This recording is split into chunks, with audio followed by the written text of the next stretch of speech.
La journée est lourdement couverte de nuages, traversée de temps à autre par des rayons de soleil qui illuminent les feuilles jaunies. Les rafales de vent entraînaient les feuilles dans une danse frénétique, tandis que les gens s'affairaient autour de la gare de la ville, l'air étant chargé d'un mélange de parfums et d'essence. Missy se précipita vers son lieu de travail, son esprit se remémorant le temps qu'elle avait passé en ville pendant une brève période. Bien qu'il ne se soit écoulé qu'une année, elle avait l'impression que c'était il y a une éternité. À l'époque, elle était une jeune diplômée pleine d'espoir, originaire d'un village lointain, qui rêvait de faire des études de médecine. Malgré ses études assidues et son aspiration de toujours à devenir médecin, ses connaissances ne lui ont pas permis d'être admise, élevée uniquement par sa mère depuis le décès de son père, alors qu'elle n'avait que 4 ans, le village de Missy s'est peu à peu étiolé, ses habitants étant partis vers des horizons plus cléments. Les commerces locaux ont fermé, notamment la pharmacie et la clinique, laissant derrière eux un paysage de désolation et de rares possibilités d'emploi. Même l'école du village a connu une baisse constante de ses effectifs. Avec 18 camarades de classe au départ, il ne restait plus que Missy lorsqu'elle a atteint sa dernière année d'études. À son arrivée en ville, Missy a compris qu'elle ne retournerait jamais dans son village abandonné.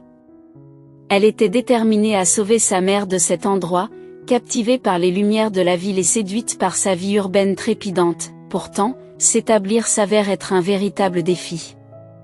Elle a l'impression que la ville elle-même la rejette, la repoussant vers sa petite ville natale. Sa mère n'ayant les moyens de payer qu'un séjour de 10 jours dans un appartement, Missy a affronté ses examens avec optimisme, confiante dans ses capacités à obtenir une place à l'école de médecine. Cependant, ses espoirs ont été anéantis lorsqu'elle a reçu la nouvelle de son refus. Les fonds épuisés, dépensés en vêtements pour s'assimiler à la vie urbaine, ont ajouté à sa déception. Vous pouvez vous inscrire en tant qu'étudiante payante pour l'instant et passer plus tard au programme subventionné, lui conseille son professeur, mais la perspective lui semble décourageante. Nous n'avons pas les moyens de payer les frais de scolarité, se lamente Missy. Ma mère est une mère célibataire et nous vivons dans un village. Le professeur âgé a hoché la tête d'un air compatissant. Comprenant les difficultés des étudiants moins privilégiés comme Missy, qui se heurtent à des obstacles indépendants de leur volonté. Incorporés dans les bénéficiaires parrainés du programme financé, nous avons observé la fin tragique d'un professionnel immensément talentueux qui s'est déroulé sous nos yeux.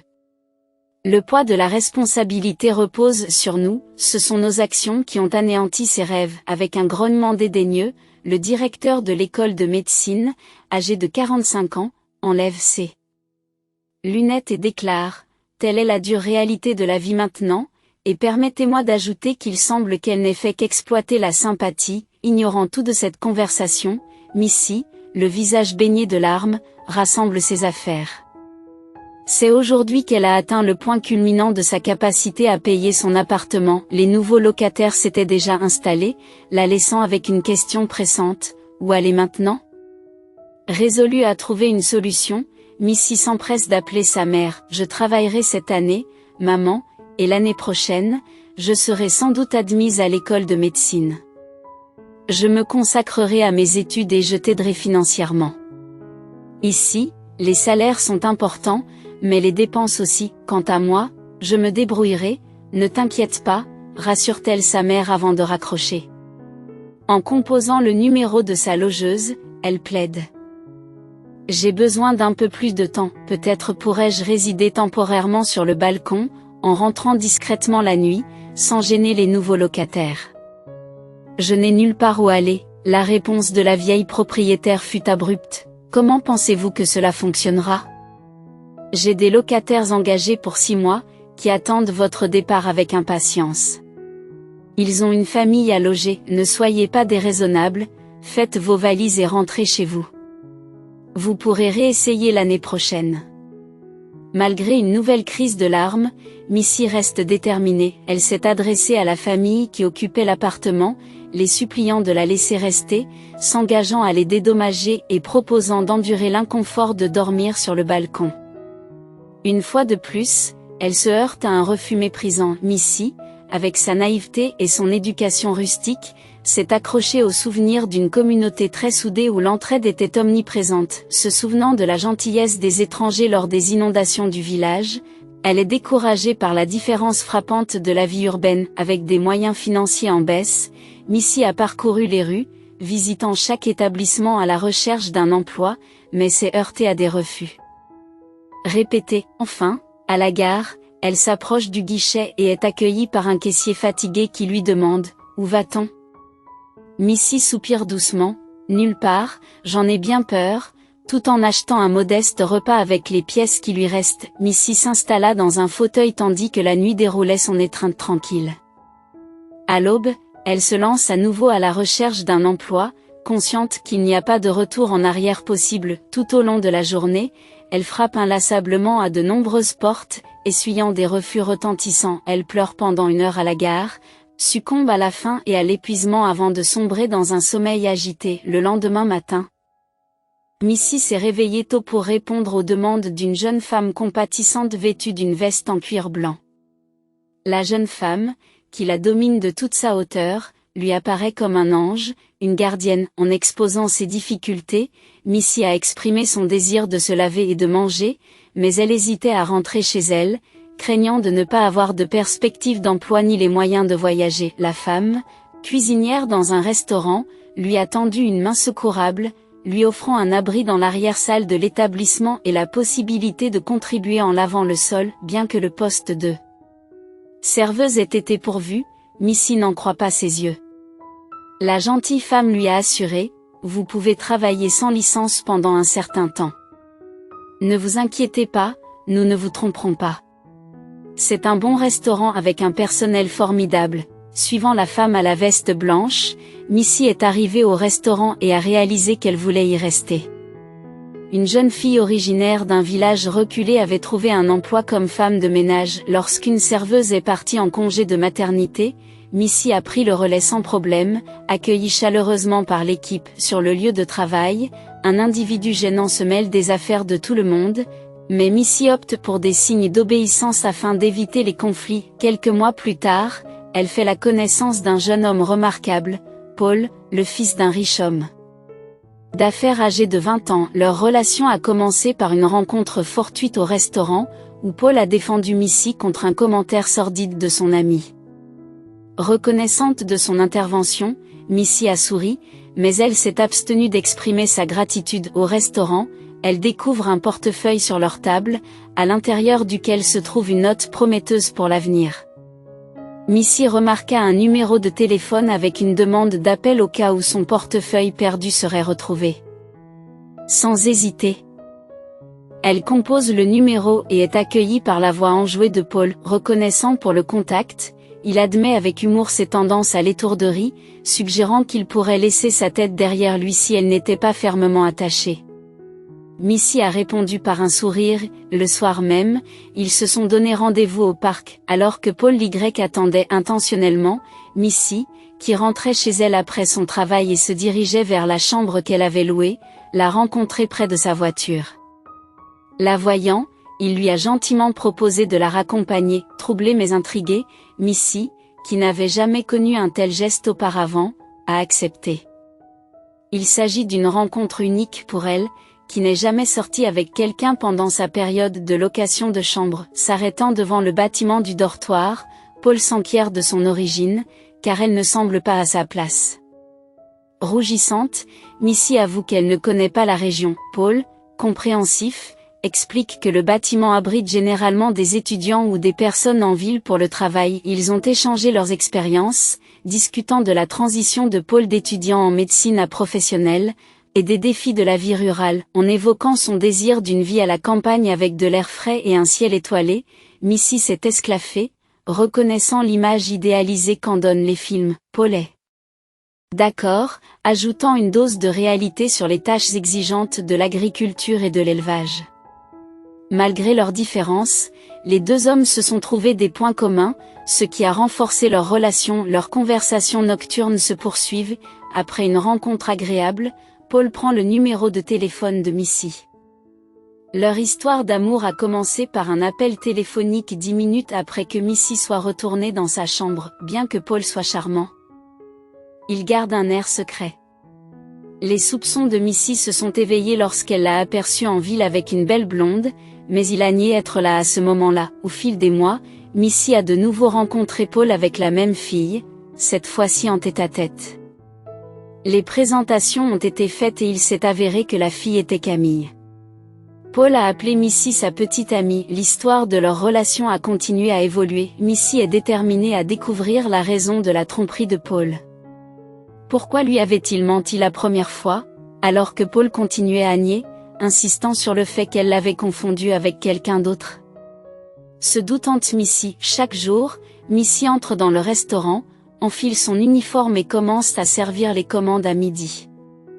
Un jour, un client a commandé un steak à point, et l'odeur a immédiatement donné la nausée à Missy. Elle se précipite aux toilettes et les deux autres serveuses la remarquent. L'une d'elles demande: est-elle enceinte? Demande l'une d'elles. Oui, elle est malade depuis des semaines. Elle n'arrive pas à décider si elle doit le dire à son petit ami. L'autre serveuse répond: je ne sais pas pourquoi il est riche, il l'écarterait de ce travail. S'il l'apprenait, elle s'en sortirait. Missy a entendu leur conversation, mais a réussi à contenir sa nausée. Elle se lava le visage et partit sans tenir compte de la discussion de ses collègues. L'idée lui avait aussi traversé l'esprit. Paul était trop secret, il lui offrait des cadeaux, mais elle ne savait pas grand-chose de sa famille ou de ses amis, à l'exception de quelques-uns. Il ne voulait pas la laisser entrer dans sa vie. C'est peut-être trop tôt, mais ils vivent ensemble depuis plus de 6 mois et elle attend son enfant. Ce soir-là, Paul, comme d'habitude, est venu la chercher en voiture après son service. Les autres serveuses qui sont sorties avec elle ne peuvent s'empêcher d'envier Missy. Elle ne mesurait pas le bonheur à l'aune des choses matérielles, elle voulait simplement une famille et de la compréhension, et c'est ce qu'elle cherchait désespérément auprès de Paul. Il faut que je te dise quelque chose, dit Missy, la voix tremblante. Ne me dis pas que tu romps avec moi, répond Paul d'un ton badin. Non, c'est tout le contraire. Qu'est-ce que je romps avec toi? Non, tu ne romps pas. Je suis enceinte. L'expression de Paul change immédiatement. Il y a eu une pause. Missy attend avec impatience qu'il sourie, mais Paul fixe l'espace d'un regard distant.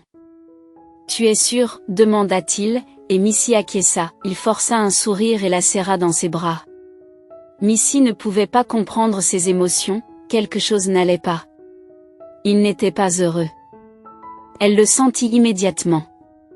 Pourquoi les couples qui passent des nuits ensemble ne s'attendent-ils pas aux conséquences possibles? Paul secoua la tête. Non, ce n'est pas ça. C'est juste inattendu pour moi aussi. Paul conduisit Missy au dortoir, et ils restèrent assis dans la voiture, s'embrassant longuement. Ce soir-là, il a exprimé son désir de la présenter à sa famille et à ses amis proches. En envisageant la cohabitation, Missy a éprouvé à la fois de la joie et de l'incertitude. Elle a senti un malaise chez Paul, craignant qu'il ne retarde leur projet de fonder une famille. Au lieu d'attendre avec impatience une demande en mariage et la présentation de sa famille, elle s'est retrouvée dans l'expectative alors que la présence de Paul se faisait plus rare, invoquant des obligations professionnelles. L'appréhension de Missy grandit, l'incitant à remettre en question les intentions de Paul, notamment en ce qui concerne l'avenir de leur relation et sa réticence à impliquer sa famille. Face à cette question, Paul s'est défendu en invoquant des problèmes personnels et en affirmant qu'il ne s'engageait qu'envers Missy et leur enfant à naître. Se sentant rejetée et isolée, Missy est partie. Réalisant qu'elle devait prendre en charge sa grossesse et prendre un rendez-vous pour une échographie qui tardait à venir, à l'approche de l'hiver, Missy, consciente de l'évolution de son corps et de l'imminence du froid, s'est aventurée à acheter des vêtements plus chauds, consciente de sa silhouette en expansion et du besoin de praticité au milieu des problèmes de transport, y compris un trajet en taxi interrompu par un accident mineur et l'altercation qui s'en est suivie, Missy a relevé les défis avec un esprit déterminé. Quel chemin devons-nous choisir? Demande le chauffeur de taxi. Missy acquiesce, mais son attention est rapidement détournée par la vue d'un homme ébouriffé serrant un enfant en bas âge sur le bord de la route. Il semblait chercher désespérément à se faire déposer, mais les voitures passaient sans s'arrêter. Pourriez-vous vous garer ici, s'il vous plaît, demande Missy, la voix teintée d'inquiétude. Le chauffeur de taxi renifle avec dédain, remettant en question l'idée d'aider l'étranger sans abri. On va vraiment ramasser ce vagabond ? Remarque-t-il, affichant son indifférence. Choqué par son insensibilité, Missy insiste, il tient un bébé dans ses bras, s'il vous plaît, arrêtez-vous. Je vais payer sa course. À contre-séhur, le chauffeur de taxi acquiesce, mais d'un air mécontent. Montez, grommelle-t-il en s'adressant à l'étranger et à l'enfant, avant de s'enquérir de leur destination. Après avoir reçu l'adresse, il se tourna vers Missy et se demanda, « Je te dépose d'abord, ou je le dépose lui ?» Se souvenant de la diminution de ses fonds, Missy décida, « Non, je vais marcher à partir d'ici. Ce n'est pas loin. Je connais le chemin.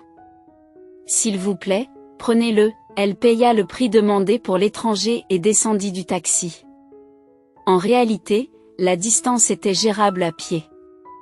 Malgré ses réserves quant à la présence d'un passager malpropre dans son véhicule, le chauffeur resta silencieux. Il catégorisa immédiatement l'étranger comme un vagabond local typique, malgré l'attitude modeste de l'homme. Grand et très bien dessiné, bien qu'habillé de façon minable, l'étranger ne semblait pas à sa place. Missy leur fit ses adieux avec un sourire avant de se dépêcher d'aller à son rendez-vous à la clinique. Bien qu'elle ait presque sprinté pour ne pas être en retard, elle arriva avec 5 minutes de retard, essoufflée et se sentant faible. Lorsque le médecin se tourne vers elle, la surprise de Missy est palpable. « C'est vous ?» demanda-t-elle avec incrédulité, reconnaissant l'homme qu'elle avait aidé à monter dans le taxi, maintenant impeccablement vêtu et les cheveux bien coiffés. Son badge l'identifie comme le docteur Rollins. « Vous ne vous souvenez pas de moi ?» poursuit Missy, perplexe. « Vous êtes sorti du taxi avec le petit garçon. » En souriant, il répond, « Vous devez vous tromper. Je suis ici depuis 88, je ne suis même pas sorti déjeuner aujourd'hui et je n'ai certainement pas d'enfant. » Il explique qu'il vient de divorcer, écartant toute possibilité de paternité dans un avenir proche. Perplexe, Missy se rapproche, incapable de se défaire de sa certitude. « Non, c'était bien vous, votre double exact. Je n'oublie jamais les visages. Je pourrais jurer que c'était vous, » insista-t-elle. L'homme sourit d'un air entendu et dit, « Je vous crois, j'ai moi-même vécu une expérience similaire. Une fois, j'ai rencontré une fille qui était le portrait craché de ma sœur, et je ne m'en suis rendu compte que plus tard. » Allongée sur le canapé, Missy suivit docilement les instructions du médecin, même si elle avait des doutes. Elle a observé attentivement l'échographie réalisée par le médecin, espérant ainsi dissiper ses incertitudes. Cependant, à la vue du moniteur, ses craintes s'intensifient.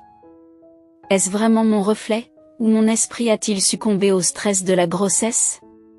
S'exclame-t-elle, la voix teintée d'incrédulité. Normalement, les patientes s'enquièrent du bien-être du bébé, mais Missy a l'esprit ailleurs.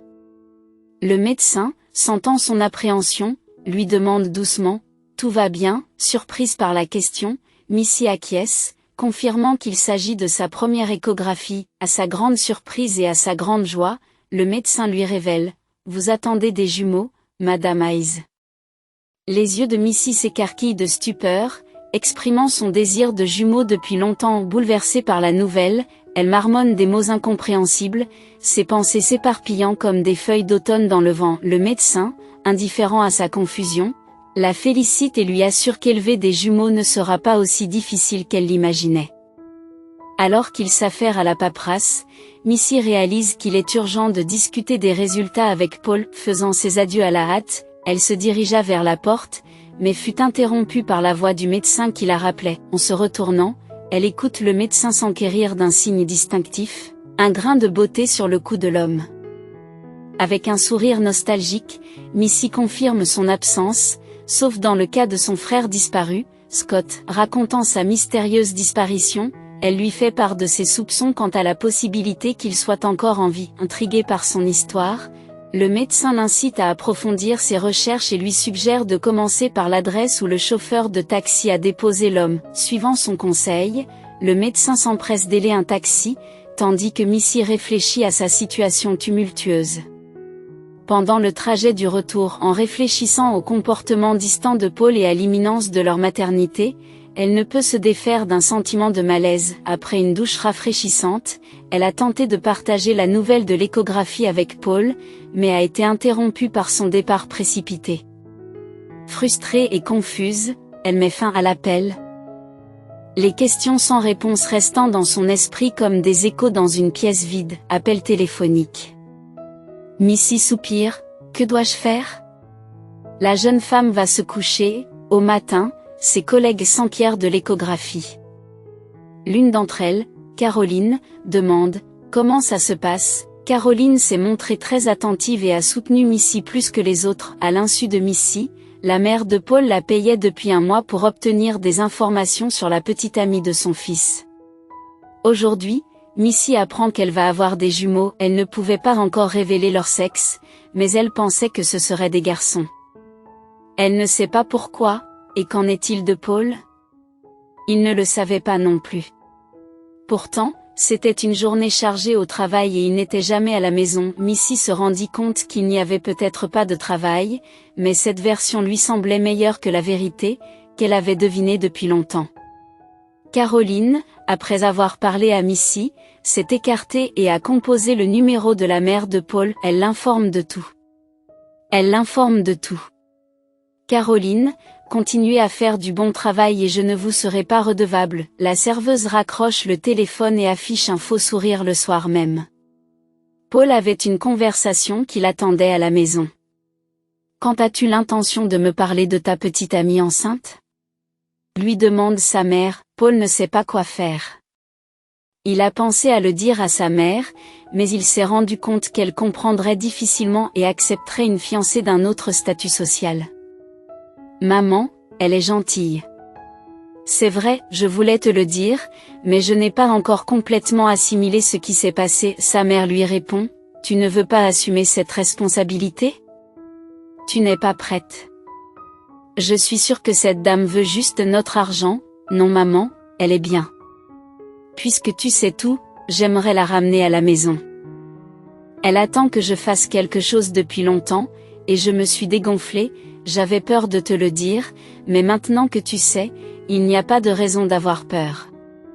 Elle porte ton petit-fils dans son cœur. La mère de Paul, une femme d'une 50aine d'années, était très mince et toujours bien habillée.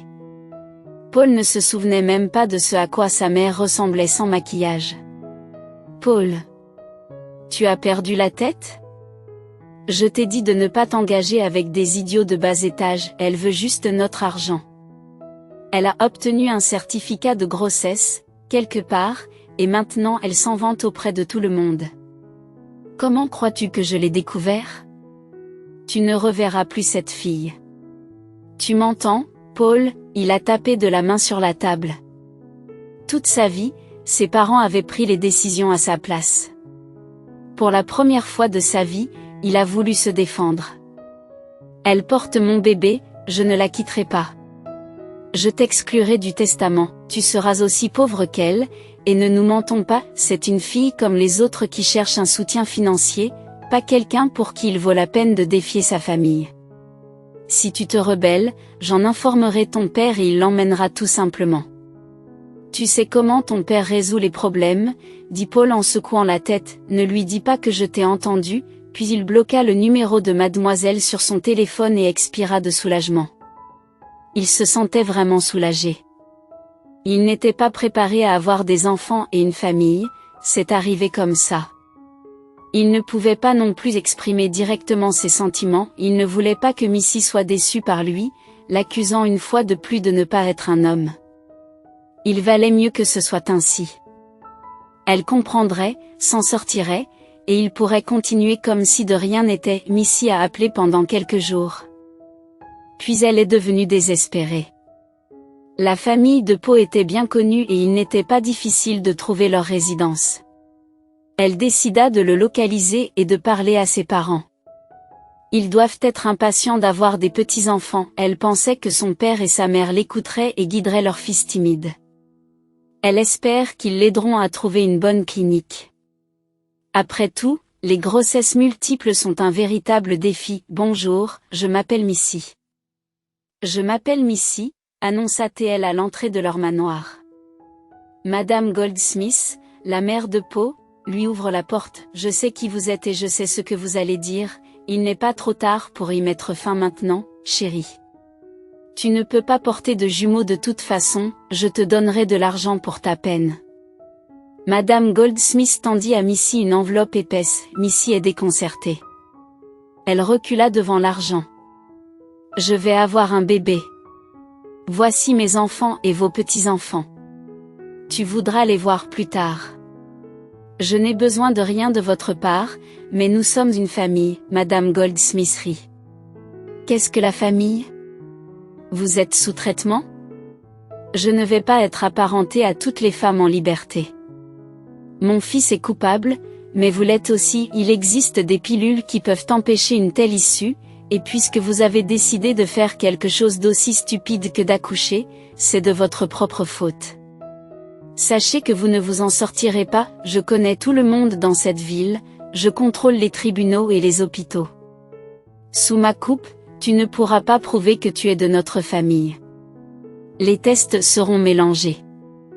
Vos voisins me donneront leur témoignage. Si vous essayez de demander une pension alimentaire ou un centime, vos enfants seront élevés par d'autres et vous irez en prison. Fuyez-nous, saisissez l'argent et fuyez vers la clinique avant qu'il ne soit trop tard. Missy, répugnante et inculte, a reculé en réalisant. Elle s'est retrouvée sans voix devant cette femme. Elle se retourna rapidement et s'en alla. Madame Goldsmith ferma la porte derrière elle avec force, le son résonnant bruyamment. Sur le chemin du retour, Missy réfléchit à la perspective décourageante d'élever des enfants avec un homme comme Paul. Et s'ils héritaient des mêmes traits monstrueux que leur grand-mère, après tout, elle était leur parente. Elle caressa tendrement son ventre, bien décidée à ne pas laisser ses enfants suivre cette voie. Elle décida de les élever avec soin, persuadée que tout irait bien. Même de la lignée la plus troublée peuvent naître des enfants au cœur pur, alors que cette femme, bien qu'aisée matériellement, est moralement appauvrie. Missy a envoyé un message à Paul, l'informant de sa visite chez lui et du renvoi de sa mère. Elle déclare son intention de porter leurs jumeaux et rien d'autre. Les heures passent sans réponse de la part de Paul, laissant Missy affronter sa solitude au matin. Quelques jours plus tard, la mère de Paul se rend au restaurant et s'assoit à la table de Missy. « Je suis venue pour parler », commence-t-elle. « Mon message précédent n'était peut-être pas clair. J'insiste pour que vous vous débarrassiez des enfants, je peux demander à mon médecin de vous aider. J'ai moi-même subi cette procédure 4 fois, 2 fois avant que Paul n'entre en scène. Croyez-moi, vous pouvez avoir d'autres enfants, je ne vous veux aucun mal, mais vous n'êtes pas faite pour être la femme de mon fils ou la mère de mes petits-enfants. » Missy tremble de peur, regrettant d'être mêlée à cette famille. « Je ne le ferai pas. Ce sont mes enfants, affirme-t-elle, mais je vous assure que Paul n'en saura jamais rien, et vous non plus. Je ne veux rien avoir à faire avec vous. » Missy a suggéré de faire comme si les enfants n'étaient pas de Paul et qu'elle avait été infidèle. « Je comprends votre position et je ne vous causerai pas d'ennui. » ajoute-t-elle en baissant le regard. Bien que Madame Goldsmith reste insatisfaite, ce compromis semble préférable à rien. Si vous revenez sur votre décision et venez chercher de l'argent après avoir accouché, souvenez-vous de ce que je vous ai dit. Vos enfants grandiront sans vous et vous serez emprisonnés. Est-ce que nous nous comprenons? Missy acquiesce. Alors allez me chercher un café, s'il vous plaît. Un cappuccino, de préférence sans sucre, et qu'il soit bien chaud. Je déteste le café froid. La femme sourit chaleureusement et Missy se demanda si elle aimait énormément son fils ou si elle chérissait davantage la richesse. Elle se retira dans la cuisine, demandant son café, car elle ne se sentait pas bien. Missy sortit dans le jardin, essayant de reprendre son souffle. L'idée d'élever seule 2 enfants la terrifiait et elle s'inquiétait de la désapprobation potentielle de sa mère. Elle craignait également de devoir retourner au village pendant un certain temps. À partir de ce jour, Missy a commencé à réévaluer sa vie et à faire des projets sans espérer l'aide de qui que ce soit. Elle a appris la grossesse de sa fille et a été submergée par les émotions. Sa mère s'exclame, « Non, je ne peux pas le croire, tu seras seule pour le reste de ta vie. Comment as-tu pu faire ça? Pourquoi ne penses-tu pas à l'interruption de grossesse? Puisque cette femme t'a offert une bonne clinique, maman, pas question. » Missy répond, « De quoi tu parles? Ce sont mes petits-enfants, je vais avoir des jumeaux, j'en ai toujours rêvé. Mais tu seras toute seule. Comment vas-tu les élever? À eux deux, et qui va se marier avec 2 enfants, veux-tu être seule pour toujours? Missy soupire, le fait est que je ne serai plus jamais seule. Maintenant, je vais avoir des enfants, et si je ne trouve pas un homme qui accepte mes enfants, alors je n'ai pas besoin de lui. Pour certains hommes, leurs propres enfants sont un fardeau, mais pour d'autres, les enfants des autres ne sont pas un fardeau. Missy a commencé à économiser de l'argent en prévision du moment où elle ne pourrait plus travailler, ce qui lui permettrait d'acheter une chambre.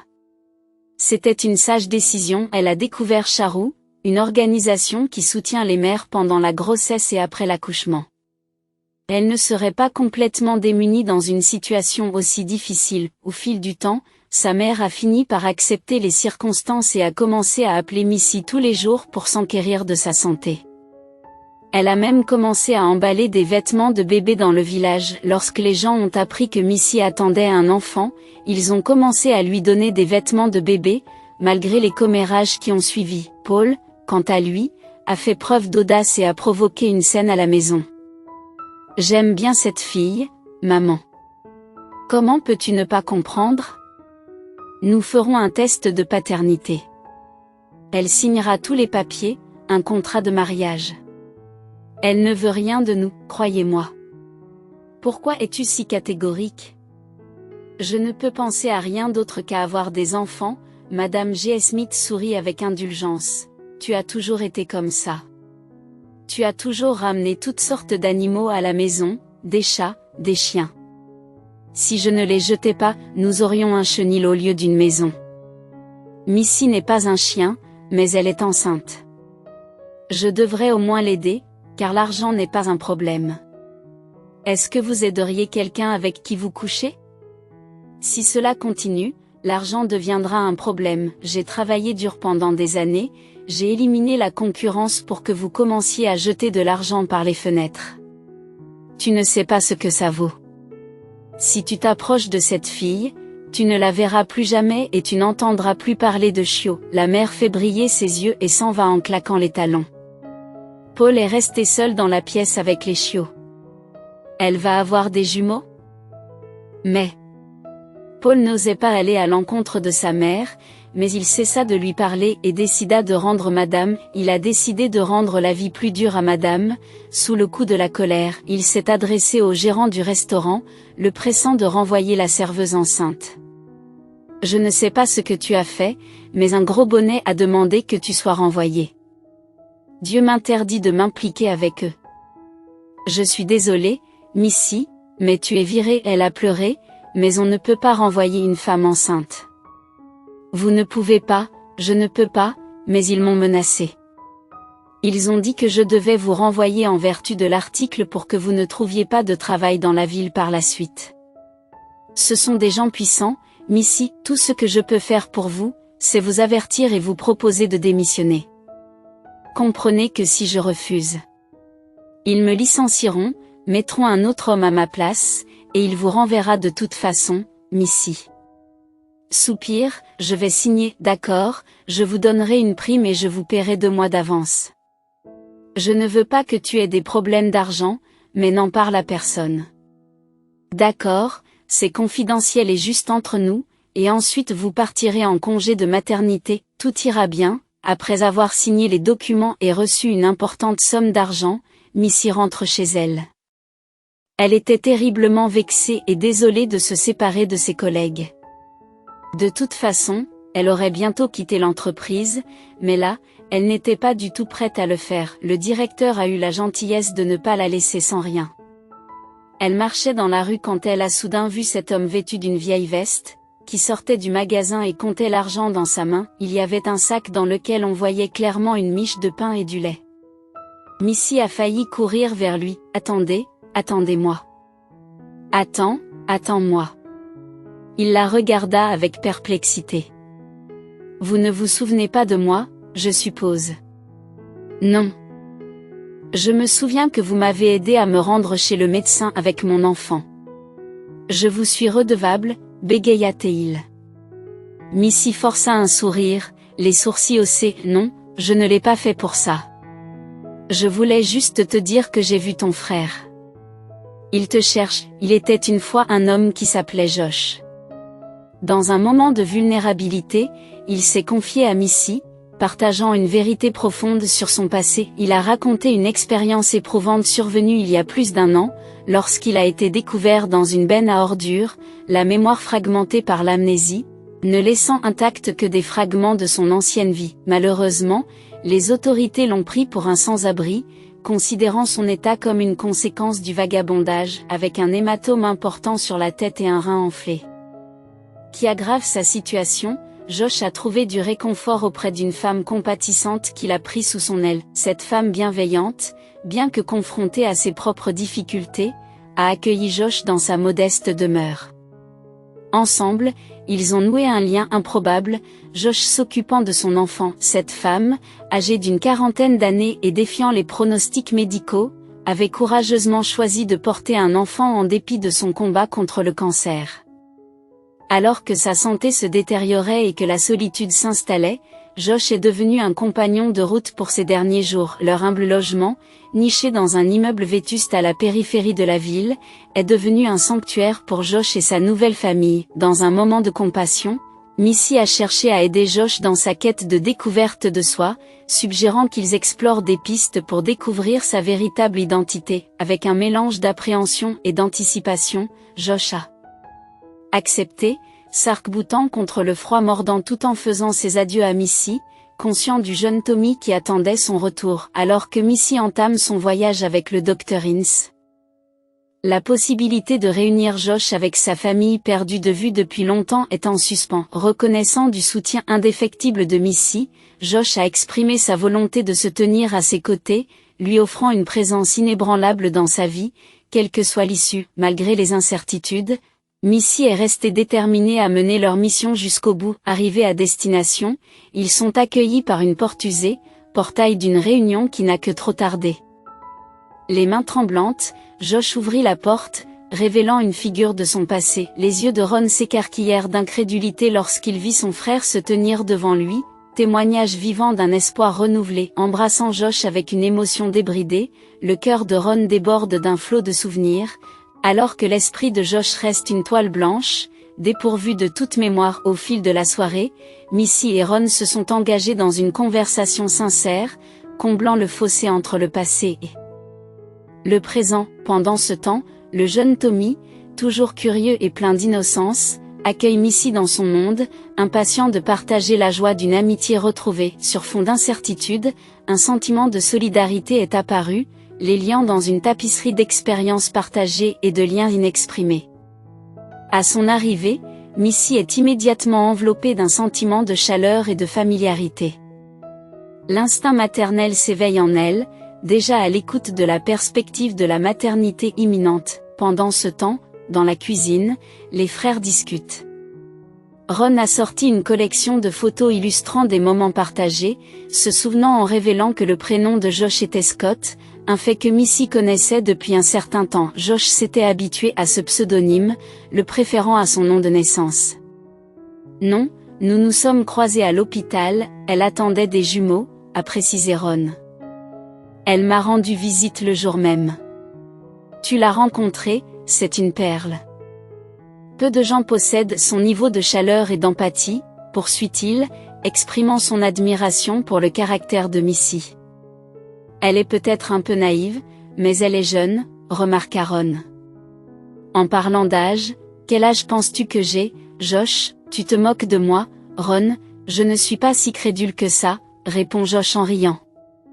L'affection qu'il portait à Missy dépassait la simple attirance physique, ils appréciaient sa gentillesse et son altruisme, évident dans ses actions, qu'il s'agisse d'assurer le transport de Josh en toute sécurité ou de le réunir avec sa famille, Missy a laissé une impression indélébile. Alors que la conversation dérive, Ron escorte Josh jusqu'à la maison familiale, accompagné de Tommy. En chemin, ils ont fait leurs adieux à Missy, qui a été gracieusement déposée. « Maman, tu as réussi à obtenir son numéro ?» demande Ron en remarquant le départ de Missy. Josh secoue la tête d'un air distrait. « Ne t'inquiète pas, c'est dans son dossier médical, elle sera de retour demain, et j'en parlerai en ta faveur, rassure Ron avec un clin d'œil.